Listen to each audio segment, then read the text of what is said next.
the microphone right there to catch the last gurgles, and Technicolor to photograph the red swollen tongue. Hey, Vern. Future events such as these Anglin? will affect you in the future. Damn you, Rabbit! You smell like fucking piss! You're watching The Projectors. Hell yeah! A film fan program discussing a variety of movies from history and around the world. What do you think of this boner I got? Featuring your hosts, Bob Sham. When you're Scandinavian, flopping out your mommy milkers is nothing. And Angela. If they were just gun perverts, this would be fine. Party! Thank you for selecting The Projectors. I want French pancakes like at IHOP. And now a preview of our film discussion.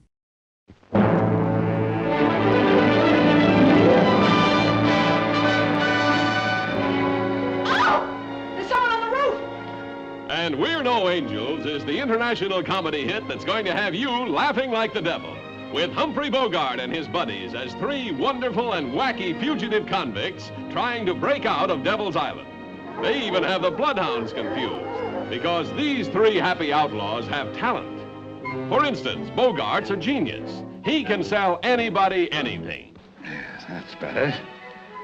No stomach at all. Stop breathing. Peter Ustinov is an artist. He can open anything. That's how he got to Devil's Island in the first place. Quiet, please.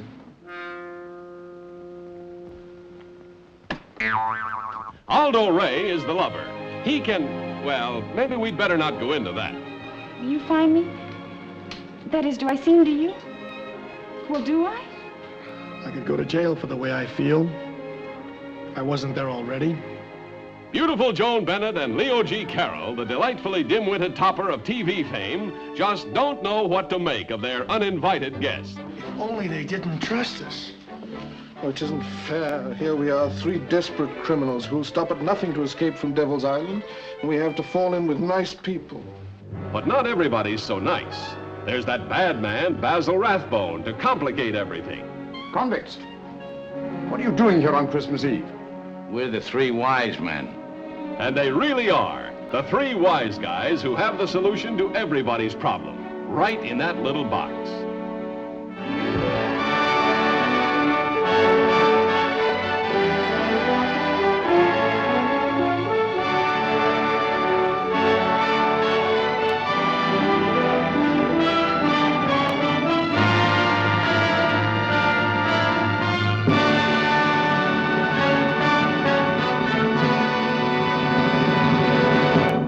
Hey, happy Christmas.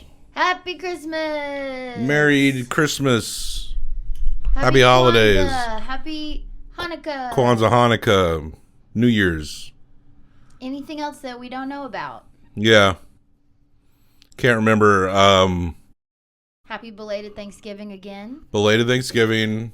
What's the Indian Thanksgiving? Bali, happy Diwali. Happy Diwali. Happy Diwali. I think sometimes that it bleeds over. I think that holiday is like Hanukkah, in which it kind of happens. Like it's like an event. It moves around. Oh, okay. It's maybe not always on the same name. I mean, I'm sure it's an event. They all are. Oh, I thought you meant like it's days long. I don't know. Maybe. I don't know. Honestly. But I know they do it in India, and we're doing it here right now, The Projectors. Yes. This will be our second from the last episode. Of the year. And our last one we'll send, but I'll probably reserve it for the last week leading up to New Year's, because we promised you we would discuss every single M. Night Shyamalan movie that is available, and we're down to 3.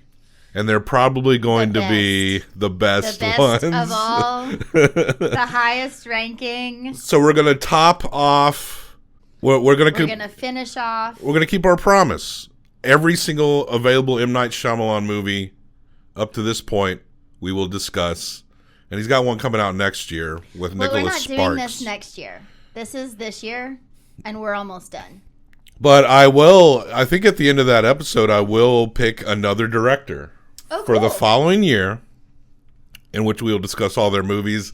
And I don't plan on picking one with as many movies as the directors we've had in the past, because we've got other plans for next year. Yeah. in which we talk about movies centered around states, movies based in states. So and I've made the lists, and we're going to tack away at trilogies here and there on top of whatever I feel like doing randomly over time. So, and that's on top of all the every weekly repostings of old Documenteers episodes and once a month repostings of anthologies of our shorty episodes from our Documenteers days. That's when we discuss documentary films, so you can go back and listen. And I haven't gone back and listened to many of them because I don't want to feel embarrassed at myself. But I was very more locked in, I was very silly. I still am, I guess, but people did connect pretty well to the Documenteers. I think it was just a matter of the timing and the era, but those episodes were recorded years ago, and I have changed some, but I guess in some ways I haven't. I think my goofiness is still the same, but the way I think about things is definitely different, for sure. The way I think about movies, because talking about the Documenteers kind of helped me get back into movies and helped me change the way I think about movies and the way I approach movies, and made me realize the things I like about movies that I didn't know I liked about, or type of movies. But it's Christmas time. Yes. It's Christmas time. I shaved. This is the most I've shaved, and I got my little mustache, but I kind of got that little under chin going on. That bugs me. If you go look at the camera, my little under chin. I think you're perfect. Anyway, sorry. I'm distracted by myself and my chins. Happy holidays. It's the most wonderful time of the year. We watched some movies. Our third annual edition of it. And yeah, I only picked one of the 5 that we're discussing. And guess what? And it's not a Christmas movie. I thought it was, but I'll explain why I thought that. I mean, I think get it. Everyone will get it. Yeah. It's I thought it was Christmas too. I thought it was, because it's a sequel, and the first movie is a Christmas movie. But I had an image, and I'll explain the image in my head that led me to think that it was. You got Santa Claus confused with Rambo? Or the talking gremlin from Gremlins 2. I got that confused with Santa Claus. But I'll explain it when we get there. But we're talking about, let's talk about our first film. We're going back to 1955. A film by Michael Curtiz. I think the last we discussed him, it was that The Adventures of Robin Hood. I think he directed Captain Blood, if I'm not mistaken. I think that was the same guy, because it was Olivia de Havilland and that dude. And I called him Curtiz, and people online were like, it's Curtiz. And so now that's seared into my brain how to pronounce his last name. Cool, so Curtis. Somebody's getting upset. Some elderly person. If you're getting upset, you got bigger things. There's bigger things to be upset about. No, there's not, actually. If you're getting upset, then obviously there's not. And your feelings are valid, but you need to calm down. You need to calm down. I think that phrase should just go away. Your feelings are valid. I think that's like something that people say before they go, but. And it's like, no, you're about to explain why your feelings aren't valid. And sometimes your feelings aren't valid. Just because they exist and you got to deal with them doesn't mean that they're like beneficial or helpful to you. Well, valid doesn't mean beneficial or helpful. What does it mean? It means like they're real and you're having them, and that's okay, but you need to deal with it sometimes. To me. Because I did say like your feelings are valid, but you need to calm down. So saying something that's valid is even more general than I thought it was. Like if it just means it exists and it's real, then you could say that about anything. Well, some people don't. Some people don't believe other people when they say they feel things. Some people don't. This webcam cap is valid. It's valid. I don't know if that's what it means, but I feel like I'm trying to do everything but talk about these movies. I know. Let's talk about the movies.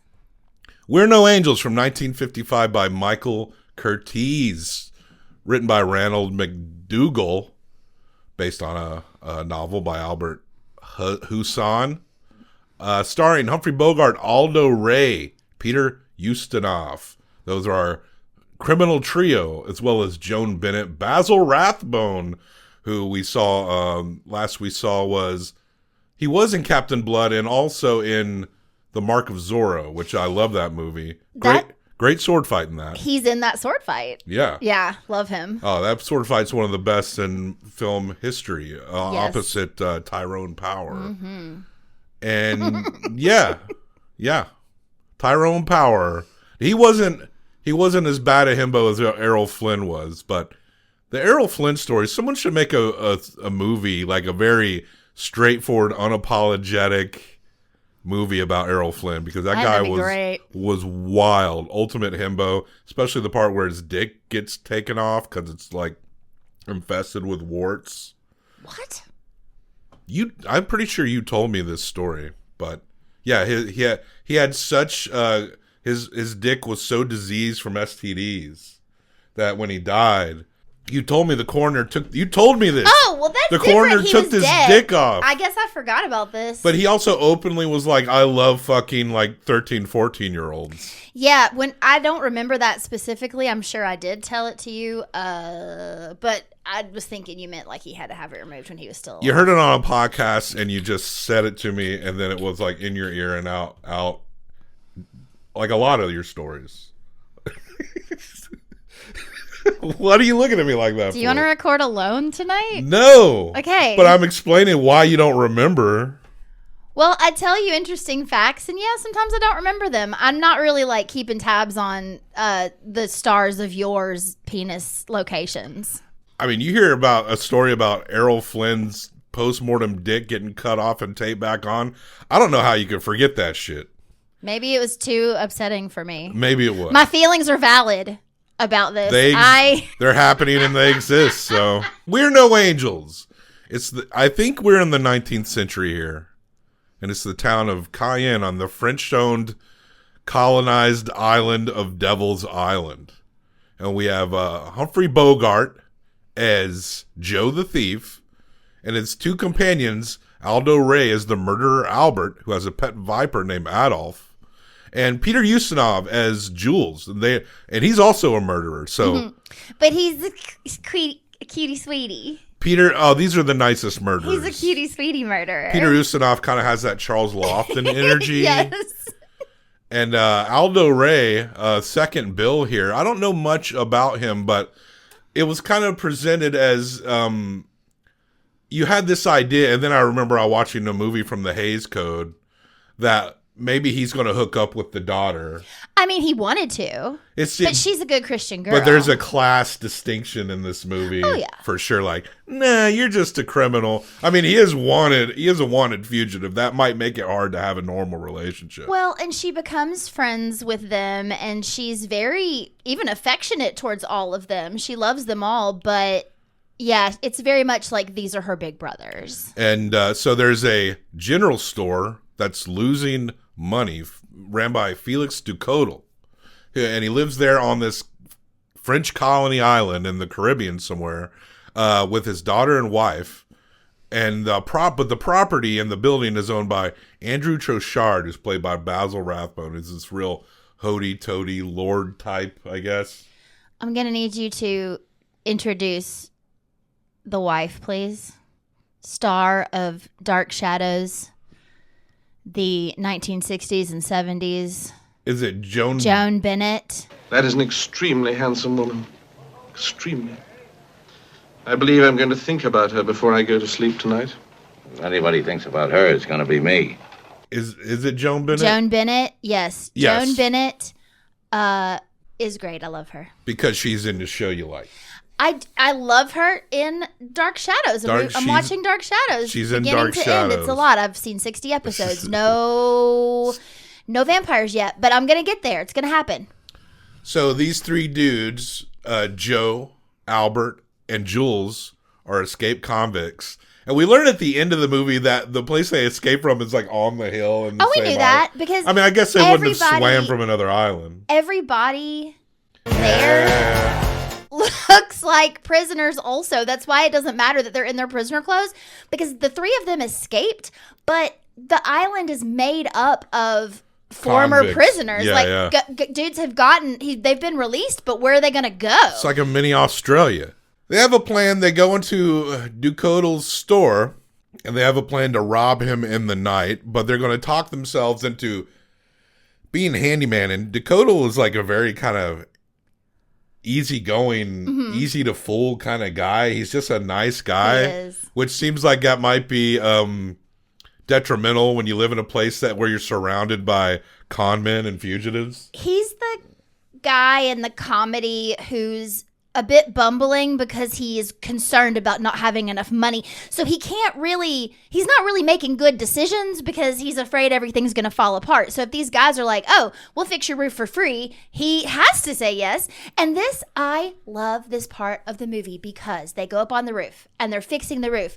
But all they're really doing is looking down into the house in various rooms, watching scenes, getting to know this family. Yeah, and it's planning on being a con, but they're like, you know what? These people are nice. These people are cool. And they invite them for dinner. Yeah, well, they're going to make them Christmas dinner. That's their plan. Well, at first they just say, do you want to have dinner with us? And they know they don't have any money, so they go and like steal and all the decorations from like the governor's that's funny. Something. Even the flowers and stuff.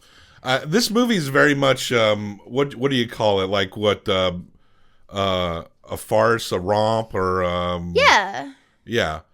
It's not really like a physical comedy, but there is that sort of like he's in the courtyard, he's in the bedroom. You know, I need to get this person to go over here and do this. So it does feel kind of like a farce in that way. I mean, these type of movies, there's always these scenes where you're just kind of looking as like, why don't you do this instead of doing this? Well, and we find out that the daughter is in love with Paul, Basil Rathbone's son, nephew. But he's promised to someone else, and he does like her, but ultimately there's a class distinction as well. He doesn't deserve her. And the Aldo Reyes character is consoling her, and that's the part where we think like, oh, it seems like they would be well together, and if they got together. But Humphrey Bogart's character speaks to that when he actually says, y'all could have been a cute couple if you'd met years ago. Never mind. One day a nice young man will come along just right for her. Only it won't be me. Well, that's the way of the world. Back in Paris a year ago, if you'd gone around the right corner at the right time, you and Isabel might have bumped into each other accidentally. I beg your pardon, miss. Oh, not at all, sir. I should have looked where I was going. You'd have had a kid by now. Yeah. Yeah, if you hadn't, like, if you hadn't, like, just gotten out of jail.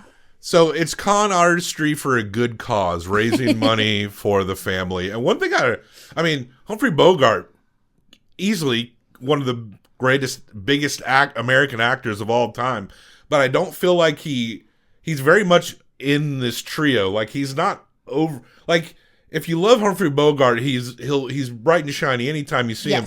But he's not overwhelming these other two characters at all. He's the leader, but they are a solid group. They're very much balanced in their portrayal, and it seems like he's pointedly making sure not to step over them. But he never really came off like a super boisterous actor anyway. Very much like locked into coming off his character acting is what made him famous. But yeah, he's never seemed like the type of guy that, or at least as it would appear as a viewer, to just overwhelm anyone else in a scene. Yeah. Well, and even his thief in this movie, his whole thing is that he cooks books. He's an intelligent criminal. Yeah. So he's always thinking like steps ahead, and he's the planner. But yeah, they all have their own distinct thing. Our Charles Laughlin-esque Charles Lawton character that we love so much. He's a Lawton. safe cracker. Lawton. I always say that man's name wrong. Just like when people are correcting me about Curtiz. Laughlin. Lawton. Lofton. Lawton. Lofton. Lawton. What's the guy's name actually though? Lawton. Charles. This actor. Yeah. Peter Ustinov. Peter Ustinov. I love you. Yeah, he's good. A good character actor. Well, Basil Rathbone visits with the nephew. And there's a lot of jokes we're going past. I mean, you'd have to experience this movie as like, it's just a silly movie. It's fun. But it does take place during Christmas time. And Basil visits, and he's very pushy and demands to stay. I mean, he does own the place. But he is killed by Adolf the Viper. What's this? Something else stolen from stock, I suppose. It's mine. Don't tell me that. I know better. You convicts aren't allowed to have personal possessions. What's inside it? A snake. Don't lie to me. How do you open it? I said, how do you open it? Mm-hmm. And so it's this drug out scene where Basil Rathbone's character is dead in a room, and they're looking for this viper, and the nephew Paul shows up, and they're saying like, well, he hasn't left his room, and it's like, why don't you go get him then? It's like, well, I mean, pretty easy to explain, like, oh, I don't want to disturb this guy who bosses everyone around all the time. But right? they need someone else to find him. So they're trying to lure people into the room, but no one else wants to go in there because he's such a miserable asshole. And they cannot find Adolf the Viper, but the Paul goes in. I don't know anything about snakes on this island. Just been bitten by a snake.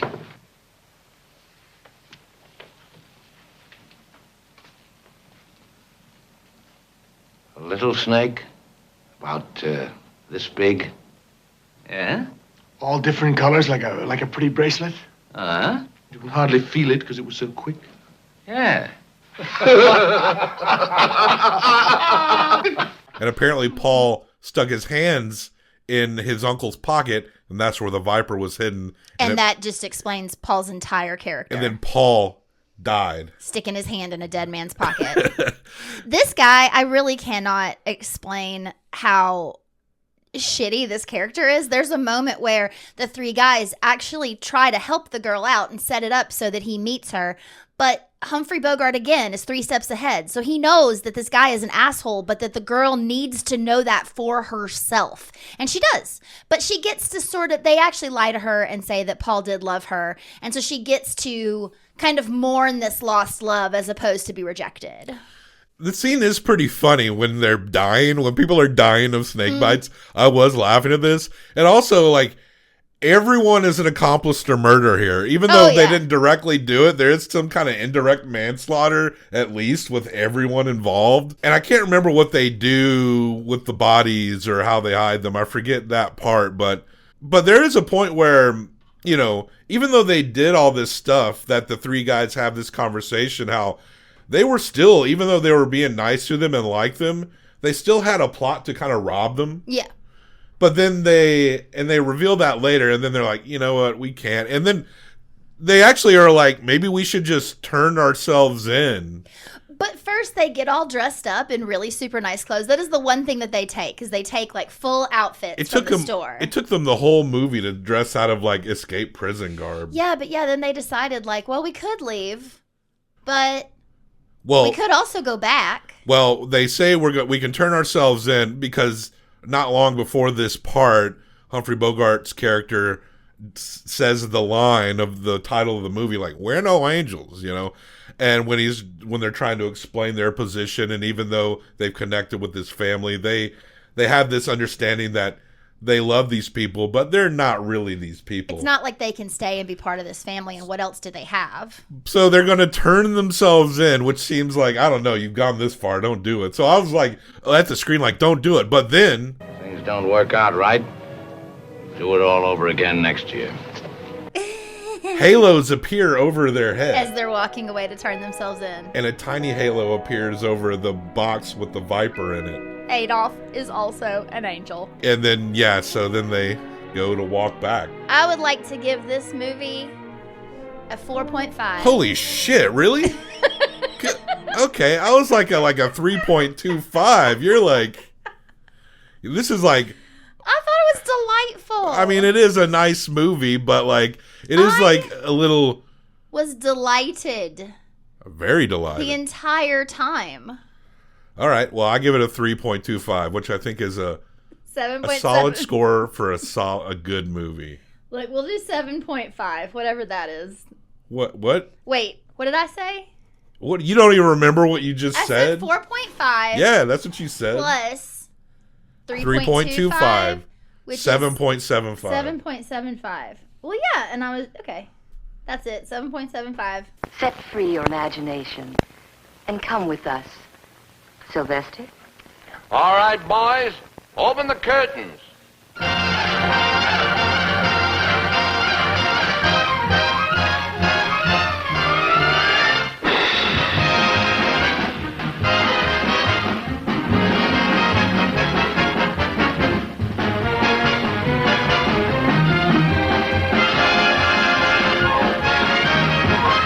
Disney's first big musical motion picture, Babes in Toyland. Toyland, dear little girl and boyland. Starring Ray Bolger. Bolger as you've never seen him before. Your little tub is quite close by. And I do mean your very little tub. Oh, no! Tommy Sands and Annette. Living a love song.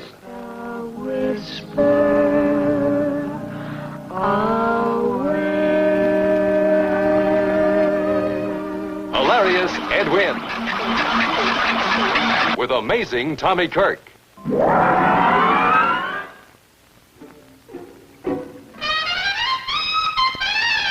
Kevin Corcoran. And with the comedy of Henry Calvin and Gene Sheldon. He sank into the sea.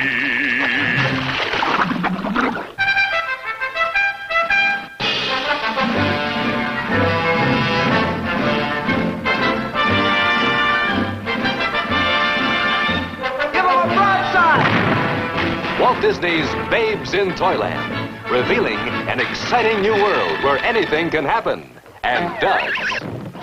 Presenting a fascinating formula for fun with the world's most fantastic toy-making machine. This is astonishing! Simply astonishing! A real doll! And Babes in Toyland features 15 sparkling song hits from the memorable music of the great Victor Herbert. Gypsies, we are the gypsies, and we are here today and gone tomorrow. Smiling eyes, silken hair, you'll need such loving care. You're just a toy. We're an awful gruesome threesome and we're rotten to the core of the jobs we pull. You'll see some that will make you hate us more. Where the larceny or murder makes no difference what's the crime. We'll forge a check or cut your neck if we can make a dime. In our castle in Spain, you'll be living rent-free.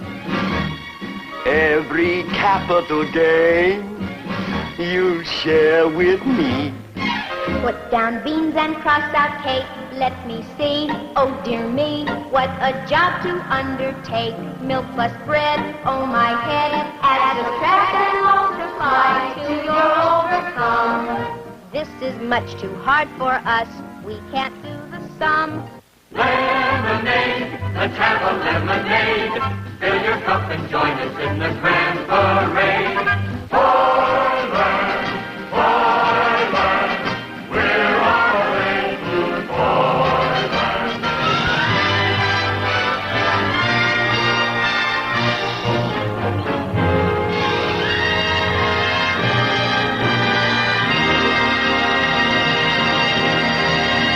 Everything is, except for like 2 movies, these are all kids' movies, but We're No Angels is a family movie.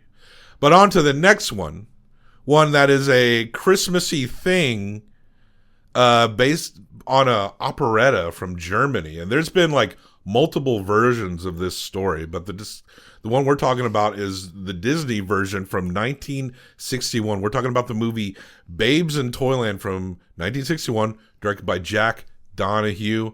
And yeah, it's based on Babes in Toyland, the operetta by Victor Herbert and Glenn McDonough. Starring Ray Bolger, Tommy Sands, Annette Funicello, Ed Wynn, Tommy Kirk, and plenty more. Cinematography by Edward Coleman. And this movie, this is the first time I've seen any Babes in Toyland. It's something I've heard about.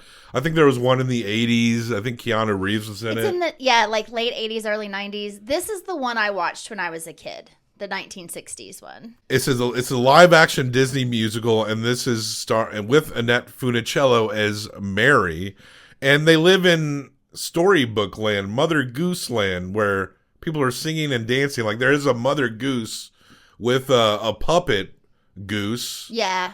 And there's a little Bo Peep. I was upset there was no Humpty Dumpty. I know. They didn't do any of the animals. It was all like Little Boy Blue. Jack Be Nimble. Yeah. Jumping over that candlestick. Mm-hmm. Catching his butt on fire.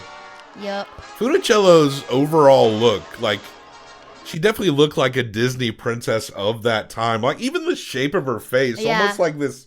She's like a cartoon. Oh, yeah, she does. She really does. She looks like picture what Cinderella or Snow White kind of look like, the shape of their face. Absolutely. Almost like this, like, bean type shape, where it goes like, kind of little people have that shape, but she's not a little person, but it's kind of like that. Like, their head shape is exaggerated in that sense, but she looks like a 50s, 60s Disney princess. She does. She's beautiful in this. I mean, she was the star of Disney shit back then. She was a Mouseketeer. I mean, she's second billed under Ray Bolger on this. Well, Ray Bolger was the fucking scarecrow in The Wizard of Oz. Right. So, yeah.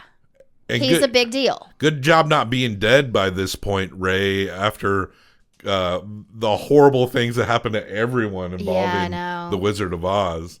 Like, that's such an amazing movie still to this day, but the lore around that movie is unreal. Like it was a curse, basically, but even knowing all the horrid shit, like the fact that when Dorothy's in the poppy field, like, that's asbestos they're like dumping on her, like, it's wild. But even despite all that, like, it's still like this timeless masterpiece. Absolutely. But we're not talking about Wizard of Oz. We will, though, one day. One day. Nursery Rhyme Land, and Mary is gonna marry Tom Piper, played by Tommy Sands, who also was a fairly big male lead at the time, but I don't think he ever broke out of these types of roles. And Nat Funicello would go on to do like a lot of those beach movies. I loved the beach movies also. Beach Blanket Bingo, Muscle Beach. Good stuff. I love the porn parodies of those movies. I don't want to talk about that. So Mary is gonna... porn's fine, but this is a kid's movie. Mary's gonna marry Tom, but tomorrow. Yeah, but the Ray Bolger character has these two goons, and one is essentially Harpo Marx, right? He doesn't talk, and the other's like a big fat guy. And they look like they came off of Captain Hook's ship. Yeah, they just look like pirate goons. And the Harpo Marx guy, like, just thinking about that comedic character trope that was invented by the Marx Brothers for sure, where, like, a silent guy who, like, I remember seeing that in so many type of things at that time. And they're supposed to kill Tommy because Ray Bolger, who plays Barnaby, the villain of the movie. He's straight up like a black mustachioed the twisty villain. And he wants to marry Mary because Mary quite contrary about to get a bunch of money when she gets married. Oh, right. But she doesn't know that, and I guess neither does Mother Goose. She lives with Mother Goose and a bunch of the other children. I guess Mother Goose is everybody's mom. But they realize that, like, Barnaby can pay them if they murder him, but if they just sell him to gypsies, the gypsies will pay them for him because the gypsies are into human trafficking, I guess. And Barnaby will think that he's dead, so he will pay them so they can make money twice. Yes. And they also steal Bo Peep's sheep. That's also a big, important plot point because everyone makes money off of these multicolored sheep. Right. And if the sheep are gone, Mary has to marry Barnaby to keep everyone safe because Barnaby has all the money. Well, they come up with this story that Tommy drowns at sea. And it seems like Mary, she rightfully doesn't believe it at first, but, like, it's like, what else can she do if Tommy's not around? I guess he's gone. They've backed her into a corner very successfully. And Barnaby is like, well, I guess you can marry me then. And it's really funny because Mary is just so consigned to marry this guy. Like, but she's crying. I mean, she can't say no. No, because it's the time. Because it's even in they nursery need the rhyme money. Land. Listen, right, because they lost the sheep. This is the opposite of a feminist film. But she's inheriting the money. She doesn't know that. So he's trying to get her to marry him, and then she'll get all the money, but he'll be her husband, so he'll control her. How does Barnaby know and she doesn't? I have no idea. Okay. That is the you can't You can't know everything about it, Bob. Well, you just gotta believe. Well, everything. Mary's like, life sucks for me now. But the gypsies come to town and they dance and do a song. Also, the kids have gone to try to find the sheep. So all the small children, one of which was in Swiss Family Robinson, another one was familiar also. Anyway, these kids have gone into the scary, scary woods to try to find the sheep. And they have been captured, but no one knows that right now. And this is a pretty good performance overall. And there, at the end, there's an old lady fortune teller. Not just the usual swami. I don't entertain with fake legerdemain. And my breath doesn't reek of salami. Probably the most entertaining part of the bit. And the old lady flips her gown or robe off, and it's Tom. It's Tom! The human traffic Tom has returned. The gypsies were like, we will pay for you, and then we will make you the star of the show, and we will go back and save your girl with you. So the gypsies are the heroes in this movie. So Mary's very happy that her boyfriend is back, but they find out that to look for the sheep, the kids have gone into the forest of no return. They gotta find those kids. And the kids get there, and the trees, it's kind of like it looks like a Sid and Marty Krofft thing, if y'all know that stuff. The trees dance, and they sing, and they tell bad news. And they're on the toy maker property. But they don't quite know yet. And then, so the older kids, Annette Funicello and Tommy, they show up, and then they're all captured. But then they find out, oh, yes, but you have to report to the toy maker. And they're like, oh, shit, the toy maker? Are we in Toyland? And then they're all happy. And, yeah, they go to Toyland, and they are all watching the toy maker through the window. Toy maker is played by Ed Wynn, who's this character and voice actor who's been around. He's been the voice in tons of cartoons. He's been in a lot of the older guys like Ray Bolger and Ed Wynn. These are old vaudeville people who've aged into doing these family movie character bits. But Ed Wynn talks like this. One thing you must and should remember. I am the head toy maker. You're just my assistant. He's the one in Mary Poppins who giggles up to the ceiling. Ooh. Bobby doesn't really get that because I haven't gotten him to watch Mary Poppins yet, but we will do that one day too. I remember the cartoon penguins. Also, the kid that plays his assistant is trying to, make inventions and do all this stuff. He was in a bunch of things too. He's a zany scientist. His name is Grumio. Which is a little weird. A kid named Grumio that's the assistant of a toy maker that lives alone with him in the woods. It's a lot of comedy bits that if you were a child in 1961, you would have busted your or guts. 1980s, whatever. Busted your guts, pissed in your pants. It was so fun. And so they got this machine that makes toys, but for some reason, Edwin, the toy maker, wants to turn it up to 1 million. He kind of is. He's a child. And yeah, but Grumio is a zany professor in the vein of like the Nutty Professor. Yeah. And he also invents like shrink rays and shit. Well, he has an idea that, this will be great to make toys. He can fire things with a shrink ray and make them toy size. But then Tom goes, yes, sir, it is. It's a wonderful invention, sir. But where are you going to get the big things to reduce to small things?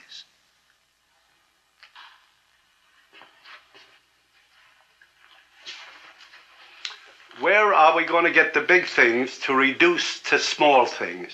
Oh, good question, sir. I think so. Well, I think we could always... So then Grumio's in trouble again, so he gets banished again to his room. I was glad someone said that because I did not expect someone to rationally be like, but wait a minute. But then Barnaby's been following them because he's still determined to kill Tom and marry Mary. So he gets a hold of the shrinking ray and he shrinks the toy maker. And then he shrinks Tom. Yeah, and And he shrinks the bad guys because they turn on him because they want to help. They like the toy maker. Yeah, the bad guys turn, kind of like in We're No Angels. The crooks are like, you know what, these people are cool. Mm-hmm. We like these people. We like young love. And this is the climax of the movie where Tom, it's the toy maker and the toy village, Toyland. So there's toys everywhere, like little toy soldiers and toy planes. So Tom little horses and cars. rallies all these toys to do battle It's Toy Story all of a sudden. Against the giant Barnaby, and Barnaby does get shrunk, and then Tom duels him. It's a pretty thrilling, especially if you think of the context of the time. I think if I saw this as a kid, I would have been like, wow, that's pretty cool. Oh, absolutely. As an adult, I'm like, oh, this is charming, but I'll never watch it again. Grumio shows up, and he has created a enlarging ray. And he shoots his dick with it. No.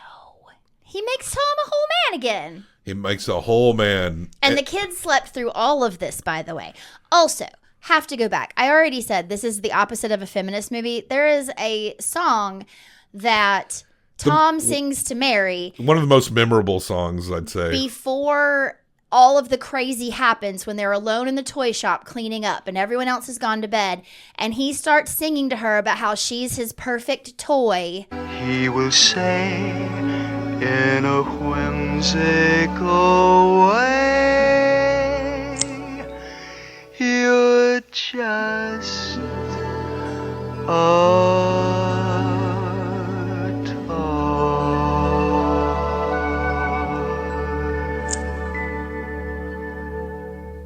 that he's going to dress and pose and love and hug forever, and she's a doll. I was reading the lyrics to the song, and the first verses it makes it sound like he's actually talking about a toy. Yeah. And then it's the next verse where it makes it clear that he's talking about a girl. Like, almost he gets them crossed over.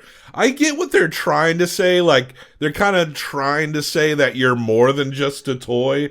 Almost like the person singing the song is trying to cope with the fact that you're actually more than this. Like, he's trying to bring his love back down to earth by saying you're just a toy. Like, I didn't interpret it but it's an awkward song, and it's not very good. But it's a memorable song because it makes you think about that. Like, why are you just calling her a toy? But I don't think the song accomplished. I think I knew what it was trying to say, but it just didn't do a very good job. Contextually of the time when this was made, I don't know that it meant more than it said, but I appreciate what you're saying. It just felt very much like, I'm going to put you on a pedestal. I think you're perfect. I love you. But you're just a toy. You're perfect yeah. But if you love them, they're not really. Just a toy. It's not a good song. No. If you remove any notion of problematic nature of it, it's not a good song. And that's kind of my biggest problem with this movie. And maybe it's just my terrible memory, but I think I remember the dancing trees and stuff the most, but most of the songs here, I felt like kind of just went in one ear and out the other. I mean, Toyland, though? Toyland, yeah. Toyland, I feel like if girl and boyland. I think if you were like, Bobby, write a song about something that happens in Toyland, I think I could probably hit that. Toyland, every girl in boyland or something. I don't know. Anyway, everyone's I think Barnaby falls into a box. Yeah, he's shrunk. Who cares? He's dead. Everyone the day is saved, and there's a wedding. A big old wedding. You can see the image under me. But they made all the Christmas toys in plenty of time. Even though they destroyed a bunch, I guess it's fine, and Christmas will be saved, and they get married. Christmas is saved, and don't have a Christmas tree at the end. It's snowing. But there should have been a big, Christmas scene. I know this comes from a German thing. There should have been a Krampus appearance where he's whipping children's butts. Barnaby could have made a deal with Krampus. All right, 1 through. I think this is about. I mean, it's enjoyable enough. I think a 3 is generous. I'm giving it a 2.75. You were lower than me. The way you're talking about this with your childhood, I'm actually going to match you. 2.75. Okay. So that's a 5.5. Will the Grinch pinch Santa's biggest day? How the Grinch stole Christmas. Then the Man of Ice who will melt your heart. Frosty the Snowman. 2 Christmas classics Saturday. Now, the next movie we're talking about is a TV special, which makes sense. We have covered TV specials before. Mm-hmm. We talked about a movie where Mickey Rooney has autism, Bill. That was a TV special movie. Riding the Bus with My Sister, that was a TV special movie. We talked about the Rankin Bass, 6 Rankin Bass specials last year on a 6-pack, which go back and check that out. And those are specials. Those are averaging about an hour long. I think all of our Lacey Chabert Yeah, those are holiday definitely movies. Hallmark made for TV. And this is like the shortest thing we'll probably be discussing. This just a half hour long, but you know it. It's How the Grinch Stole Christmas, the 1966 TV special, directed by one of my heroes, Chuck Jones, alongside Ben Washam, with the voices of one of my heroes, Boris Karloff, June Foray, Thurl Ravenscroft, Dallas McKinnon. Thurl Ravenscroft, that's the voice that was singing the song. Okay. You're a mean one, Mr. Grinch. We weren't sure if it was Boris Karloff, but it was Thurl who was singing. It was good. Very deep. Yeah. Very deep it went voice. very well. I would have believed it either way, but I did ask you, like, does he sing? He was a professional bass singer and also the voice of Tony the Tiger. Oh. Yeah. That's cool. I don't think we need to get into the story. Everyone knows the story of the Grinch, right? Dr. Seuss coming together. The book, the children's book, came out in like 55. So this is like 11 years after that. And so he teams up with Chuck Jones. And it's not the first time they ever came together. They worked together when they were in the military doing military instructional propaganda cartoons meant for the soldiers based on this character called Private Snafu. Hey, give me some magazines to read for when I'm on the ship. Don't breed a bird to no one, but he's going to go by ship. It's a cinch to keep a secret if a fella just takes care. He's sailing on a troop ship. Now we got to find out where. During World War II, for instructional cartoons on how to conduct yourself during wartime, and the character, a Private Snafu, was voiced by Mel Blanc, who does all those Looney Tunes voices, including Bugs Bunny. Loose lips sink ships kind of thing. So just these things that explain to soldiers how to conduct and what not to do, what to do and not to do during wartime. And they're actually meant for, these are just technically cartoons for adults as well.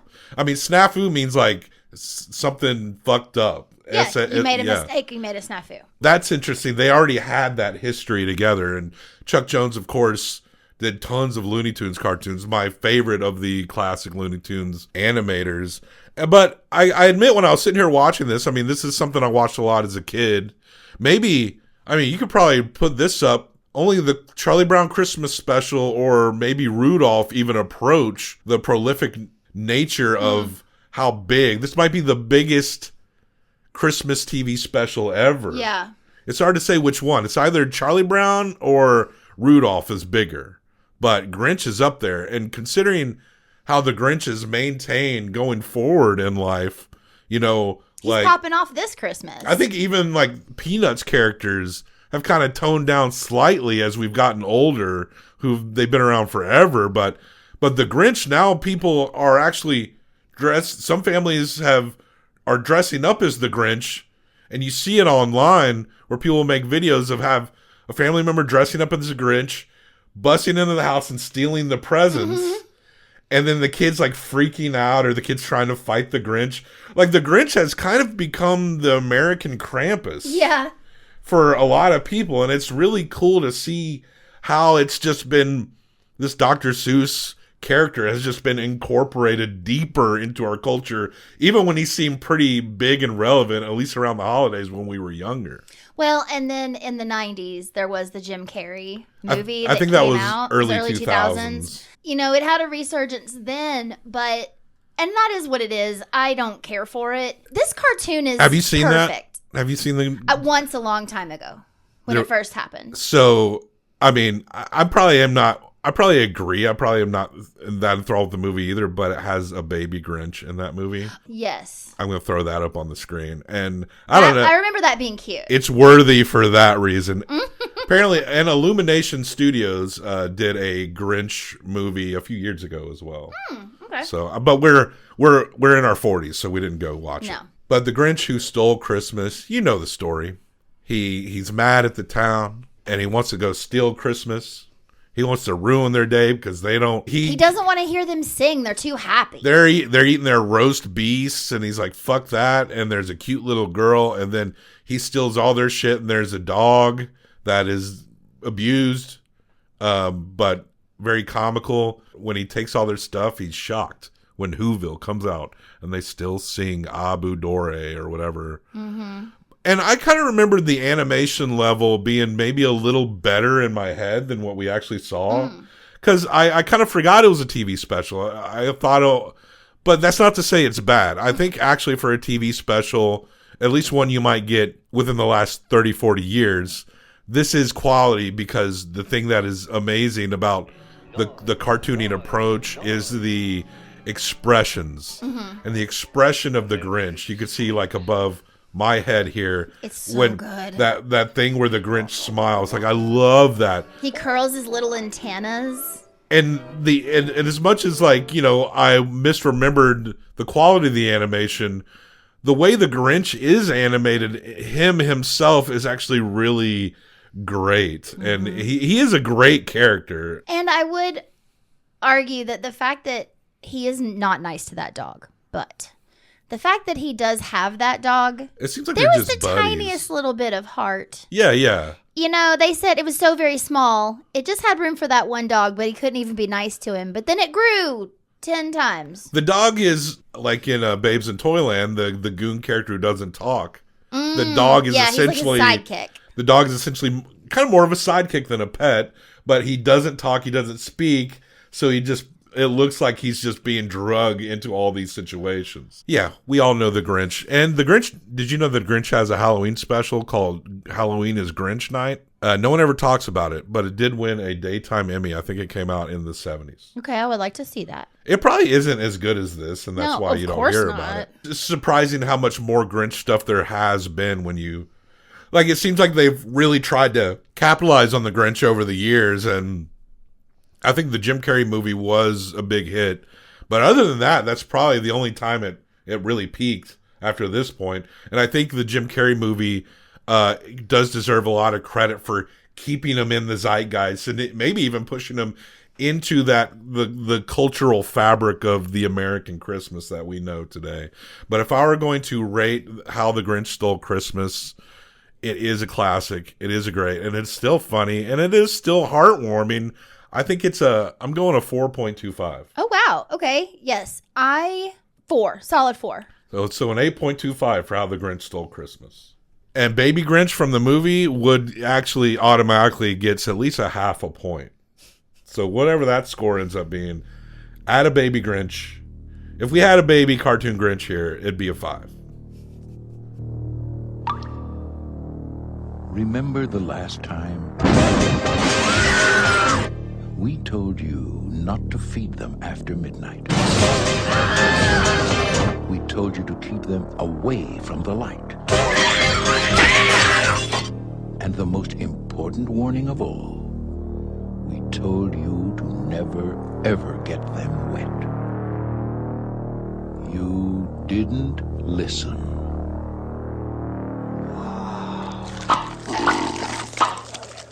They're mutating. Sir, is the building on fire? No, that's a false alarm. Are you trying to panic New York City? Absolutely not. So the monsters are real? I didn't say that.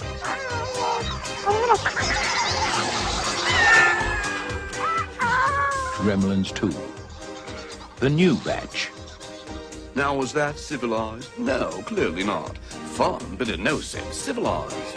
Now, the next movie I thought was a Christmas movie because the movie it's a sequel to is a Christmas movie. A pretty infamous one from our childhood. And I thought this one, like, my memory of it, I haven't seen this movie in a long time until we watched it. Mm-hmm. But in my head, there was Christmas decorations in this building throughout it. Yeah. And there's a part at the end, the part that I remember is where at the end when you got the smart gremlin and they're all partying. Yes. Like, that does have a feel of like a New Year's kind of really celebration. Where, because there's like some lights and they're singing New York, or I thought there was like Christmas decorations throughout this movie.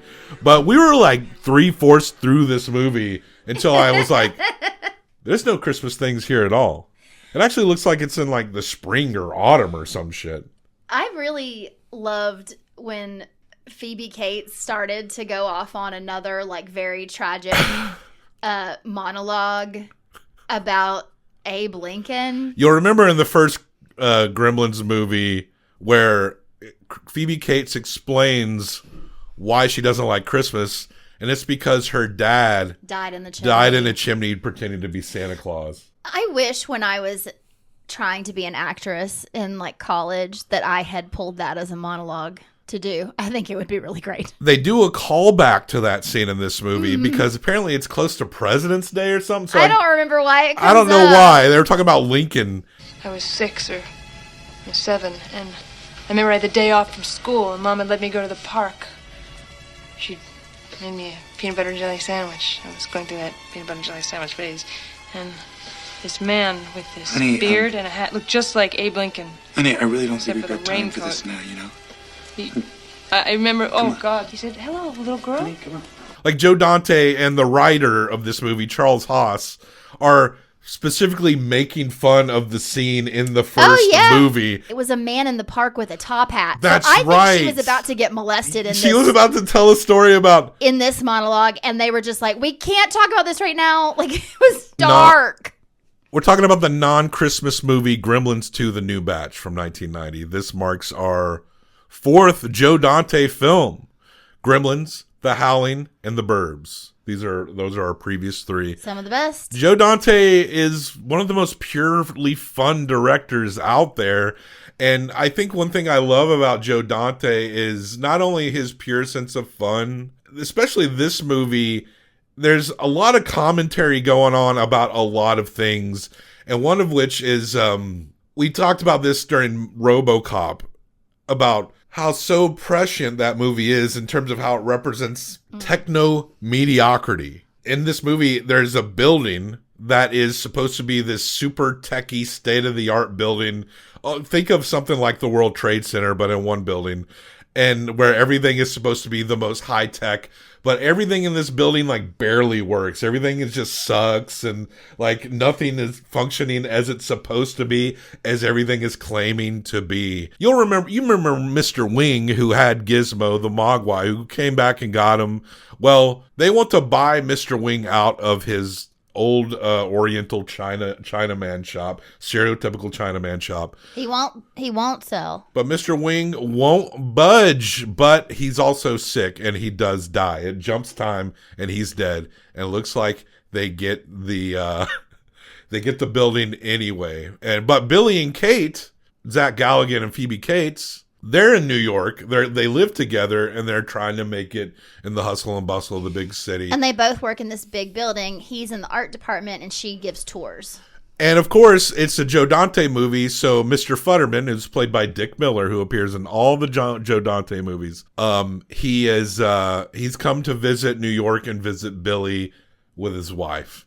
He's not been well since the first movie ended because no one believed him about the Gremlins. His inventor dad does not come around. We don't see him in this movie. But it is a culmination of 80s isms in this office building. And the guy who owns it all, runs it all, his name is Mr. Clamp. And he has an assistant named Mr. Forster. And Mr. Clamp is a Donald Trump stand-in of that time, where Donald Trump was just like famous rich guy, famous investor. During this time, Donald Trump is bankrupting the shit out of things, as we know more going back. And they talk about a book he wrote, and it looks just like The Art of the Deal, the Donald Trump book, like the font and everything, and the way he's positioned on the cover. And the clamp logo is like a vice clamp squeezing the planet and spinning within the grips of the clamp. I mean, I don't think at this time you ever would have predicted that guy would become president, but it just is like, it is fascinating to see similar characters and what Joe Dante is obviously trying to do. Yeah, and the social commentary that was already happening at this time about that person. And again, the techno mediocrity of this supposedly this amazing state-of-the-art building where nothing seems to work. I feel that now.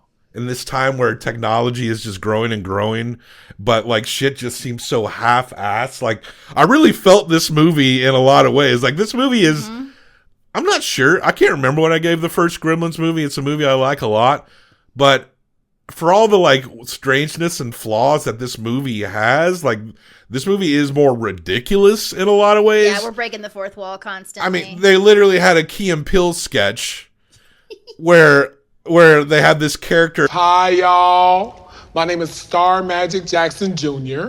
I'm the Hollywood sequel doctor. So studio just brings me in to oversee things when they're about to drop a deuce. Describes like all the types of gremlins that are going to be in the movie. Okay, I'm going to put a little bit of spice into the mixture here. What if we did this? Everybody here gets to design their own gremlin. And it sounds insane, but it is absolute. But at the end of the sketch, it was like all these things were actually in the movie. But there's also, again, zany scientists. We have twins this time, just like in Babes in Toyland. We have zany scientists, and in this lab is headed up by one of our heroes, Christopher Lee. And one of the cutest scenes in all of cinema history, when the building is getting torn down that Mr. Wing had, Gizmo escapes and he's captured by these two scientists. And so the scientists are introducing, it's this lab, this genetics lab that exists within this tech building. Yeah, on the top floor, they're a tenant. Yeah, and everything you need is in this building. And they're like, look at this thing. It doesn't like light, but watch this. And then they play Fats Domino song. Well, I'm ready. I'm willing. And I'm able to rock and roll all night. I'm ready. I'm willing. And I'm able to rock and roll all night. Come on, Freddie, baby. We're gonna rock, we're gonna roll until the broad daylight. Because I'm ready. And I'm able. And then little Gizmo starts to dance out of the cage. And it really is one of the cutest scenes in all of cinema. But then Christopher Lee's like, he could get away. And he tries to, and he grabs him. Smart also. There's other characters too, like the lusty lady career climber, who she reminds me of Rebecca from Cheers, the Kirstie Alley character. And she's talking like this the whole time. Yeah. Who's like very much... she's very much glomming onto anyone who can kind of help her advance in her very much an 80s personality, right? Oh, there's also Grandpa Fred. He does the B movie horror host, which is Grandpa Fred is an extension for sure of his name, by character actor Robert Prosky, is an extension for sure of Joe Dante's personal interest of times of classic horror that he loved. And Grandpa Fred, he understands that his time is coming to an end. But as the gremlins start to overtake this building, it's like it inspires him in a way. He always wanted to be a newscaster. That's what he originally wanted, but then he fell into this like horror movie host thing, and so he's like, I'm inside and I have cameras. And he gets the guy who played Long Duck Dong in 16 Candles to be his cameraman, because all he's doing is taking photos the whole time. I think there is commentary by that character about how everything was better when things were in black and white and shit like that. They're like that nostalgia. People are trying too hard. There's a lot of hints of nostalgia in Joe Dante's movies. Yeah. I mean, you catch them often. They talk about how terrible AI is going to be in this movie. Yeah. And they're right. Yeah. And we're just getting they started. Had no idea. Well, Gizmo gets wet, and so these new Mogwais form, and they all have these like distinct features, and one has googly eyes. Next. I don't know. A googly-eyed gremlin? But you do know, because you talking about a gremlin whose sole purpose in this film is just that he looks stupid as Yes, it can be in the movie, and it is in the movie. Done. And one is like bucktooth and dumb, and I thought he was hilarious when I was a kid, and I'm fucking laughing my ass off today watching the He's the one that I would want. Hey folks, I'm just doing a rare interruption here. I usually, when we forget to do things, I just let it go. There's always something we forget to say, but I can't go forward without bringing up something that we forgot to mention regarding Gremlins 2, and that is the Mr. Wing Memorial armband that Gizmo is wearing, in which we don't see him wearing it before up to this point, in which he first meets Billy in the office building. And the point of the armband is to signify to Billy that Mr. Wing is dead, and that's a part of the reason. But yeah, just for like maybe a couple scenes at this very point, Gizmo's wearing a little armband, an in memorial armband, and Billy immediately understands that means that Mr. Wing is dead. What is this? Is this a little black armband? Is that what happened to the old man that used to take care of you? So we need some alternate figures, some plushies that have Gizmo wearing the in memoriam Mr. Wing R.I.P. armband. There's no way I could have gone further without mentioning that armband. But Billy finds Gizmo, hides him in his office, and then tells Phoebe Cates, like, hey, can you go get Gizmo? I have to go have dinner with this horny lady that wants to fuck me because she thinks I'm in tight with the boss. And Billy here is, you could say Billy's very naive that he doesn't know that he wants her, but he is kind of withholding a little too much information for somebody who maybe would seem naive about the situation. Yeah. Because he kind of does lie to her in terms of withholding information, even though when the lady does straight up hit on him, he's like, oh, well, I can't. You know? Yeah. He does do the right thing, but it is kind of funny how, like, there was no if he's really not naive about what's happening, there was no reason for him not to tell her exactly what he was doing. Absolutely. But it does have that moment later where she has to go, can I trust you? And he's like, I swear nothing happened. It was just a bad situation. So Phoebe Gates, she's explained to her where Gizmo is in his office. But another Mogwai is in there, the googly-eyed one. Because the bad guys are, as they always do, off torturing Gizmo. Yeah. They've tied him up somewhere and they're beating him. From that point on, Gizmo is pretty much being tortured until like the last 15 minutes of the movie. Well, till the last 20 minutes, because then there's a whole okay. No, listen, I'm going to say this. I'm kind of just guessing. No, I know. I was going to make a joke. All right, I'm sorry. He's tied up until like the last, we'll say 20 minutes, because then there is seemingly hours that he takes to fucking pump iron and get ready for the last 15-minute fight. He's watching Rambo First Blood, he's watching First Blood, so that's the inspiration for Gizmo to be the badass at the end of the movie. But he has to go lift a bunch of weights before he can help his friends. But they're not supposed to eat after midnight. Mm-hmm. But they do. What? And there's oh my God, this is so funny. When they're eating, they're at a yogurt machine. We're watching, and they're pumping yogurt into this gremlin's body, and the belly is expanding. And I swear to God, Angela goes, that doesn't work like that. We're watching live action Looney Tunes. Gremlins 1 turned up to 11. She's watching a puppet, a fictional character, chug yogurt. This is how real it is to me, guys. This is how real it's real to her, damn it. And she watches a gremlin's belly expand full of yogurt. She's like, that's not how that would happen. The best thing about this movie, and the reason it gets so crazy and off the charts, is that all these guys eventually do get up to this lab upstairs.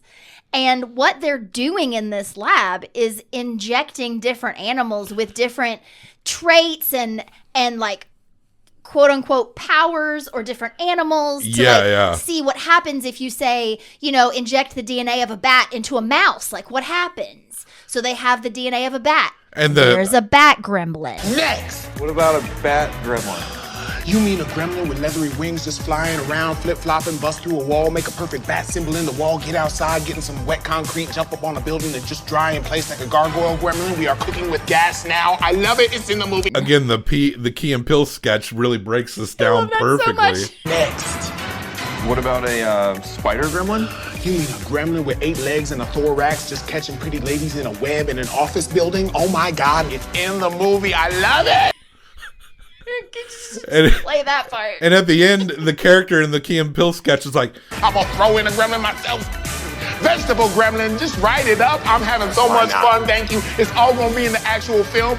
Vegetable gremlin's one of the first ones that we get. I love vegetable gremlin. And there's a gender bending gremlin who's like a sexy lady. Next.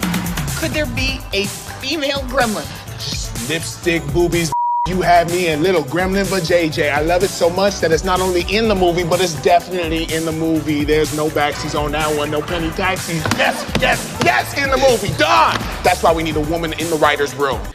That is a woman, and Bob. At the end, when she does the bit and like it's coming out like it reminds me of like the Muppet Show. She is very much a Miss Piggy. Yeah, she is a Miss Piggy. And she wants to hook up with the Clamp's assistant, who does give in at the end. Like, maybe those are some DSLs on that gremlin. Dick sucking lips. Oh, she does have big lips. Big old dick sucking lips. Listen. Supkin. There's a very, very, very smart gremlin. None of this is final. So you mean like, what if there was like a brainy gremlin? A brainy gremlin. You talking about a gremlin with glasses who could talk and sing New York, New York? These guys aren't bad. That's brilliant. It's in the movie Done. Whoa, you said that nothing was final. That was before I heard the words brainy and gremlin in the same sentence together. It's done. I love it. It's in the movie next. He's my favorite, actually. I love when him and the dumb one. Him and the dumb one. I love when he does a sit-down interview with Grandpa to explain that they really just want civilization. Niceties, Fred, the fine points. Diplomacy, compassion, standards, manners, tradition. That's what we're reaching toward. Oh, we may stumble along the way, but civilization, yes. The Geneva Convention, chamber music, Susan Sontag. Everything your society has worked so hard to accomplish over the centuries, that's what we aspire to. We want to be civilized. I mean, you take a look at this fellow here. I feel like that gremlin, I kind of wish that specific gremlin escaped. Yeah. And we discussed this with the first movie.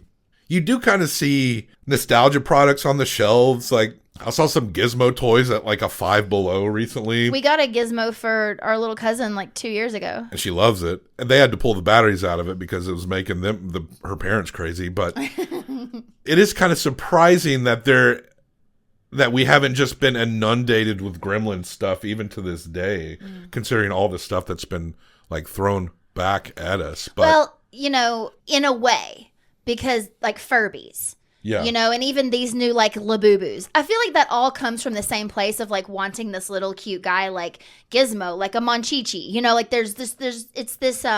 it's not exactly Gizmo, but there's always something like that. I think they might have licensed like a Gizmo Furby back in the day. Maybe they did. I mean, it looked very much like a Gizmo, like that, except it had like a beak. But Paul Bartel is in this movie, the guy who we recently discussed Eating Raoul for Halloween Humpfest, a movie we liked very much, a very funny movie, but he plays like a guy in a theater who's angry at the Gremlins, so he goes into the theater and and Hulk Hogan is there. Next!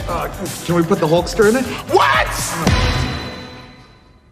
You talking about putting Hulk Hogan, professional wrestler turned actor, turned cultural icon in the movie where he break the fourth wall of the movie he's in by talking to the audience. You, sir, are a raging psychopath. Don't let this town take that away from you. And he breaks the fourth wall, talking to the Gremlins straight at the scene. Hulk Hogan has passed away since, but and here's that scene of Hulk Hogan in the movie. I'm not a double standard type guy. I'm a racist to a point. Yeah.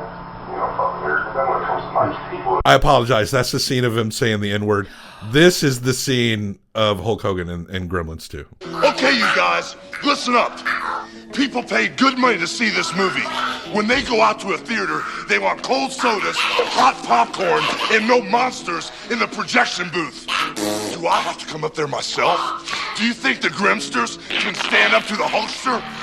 Well, if I were you, I'd run the rest of Gremlins 2 right now. Rest in peace, Hulkster. You weren't perfect. Good riddance.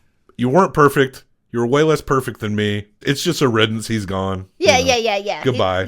I'm not sad. Yeah, I'm not 8 years old, so I'm not like, oh. Yeah. If I was 8 years old, I mean, I'm sure when I saw this movie in the theater, and you better believe I went to the theaters, that I was jazzed at the Hulkster appearing in Gremlins 2. The Clamp does end up, as things are explained to the Clamp character, he does, purely for cynical reasons, does become a bit of the hero. They have this plan where they will set all the clocks ahead in the building to make the Gremlins think that because it all takes place during the day. And of course, when that sun sets, the Gremlins are going to be all over New York City. Which is what happened in the small town, but this is New York.